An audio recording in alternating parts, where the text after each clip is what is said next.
लग्नानंतर होईलच प्रेम या मालिकेच्या येणाऱ्या भागामध्ये आपल्याला पाहायला मिळणार आहे. पार्थ ऑफिसमधून घरी निघालेला असतो तेव्हा पार्थच्या गाडीचा टायर पंक्चर झालेला असतो. काव्यानेच पार्थच्या गाडीचा टायर पंक्चर केलेला असतो. कारण काव्याला पार्थला तिच्यासोबत घेऊन जायचे असते. पार्थ म्हणत असतो, आता बाहेर लवकर रिक्षाही नाही मिळणार. पार्थ एक रिक्षा थांबवतो. त्यामध्ये काव्या बसून आलेली असते. पार्थ काव्याला पाहून बाहेरच उभा असतो. तेव्हा काव्य त्याला म्हणत असते, या या आपलीच रिक्षा आहे, बसा लवकर. पार्थ काव्याकडे पाहतच बाहेर उभा असतो. इकडे जेव्हा ही नंदिनीला बनवण्यासाठी खूप प्रयत्न करत असतो. नंदिनी जीवाची मदत घ्यायला तयार नसते. म्हणून जीवा नंदिनीसाठी रिक्षावाला बनलेला असतो. नंदिनी ही घरी जाण्यासाठी एक रिक्षा थांबवते.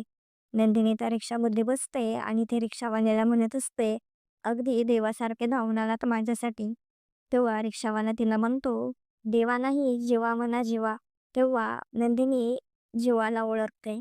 जीवाला रिक्षावाला बनलेलं पाहून नंदिनीला आश्चर्य वाटते. शेवटी पार्थ काव्यासोबत एका रिक्षामध्ये बसलेला असतो. कारपदरी काव्यावर पुंसण्यासारखे हाताचे घडे घालून एका बाजूला बसलेला असतो. काव्य ते पाहून हसत असते. काव्याला खूप आनंद झालेला असतो. काव्य आणि पार्थची जोडी ही नंबर 1 असते. जेव्हा त्याच्या बायकोसाठी काही पण करायला तयार असतो. तर आता जेव्हा नंदिनी आणि काव्य पार्थ ह्यांच्यामधला डिव्होर्स हा विषय कायमचा संपेल का नाही हे पाहणे खूपच इंटरेस्टिंग होणार आहे. असेच नवनवीन अपडेट जाणून घेण्यासाठी आपल्या चॅनलला नक्की सबस्क्राईब करा.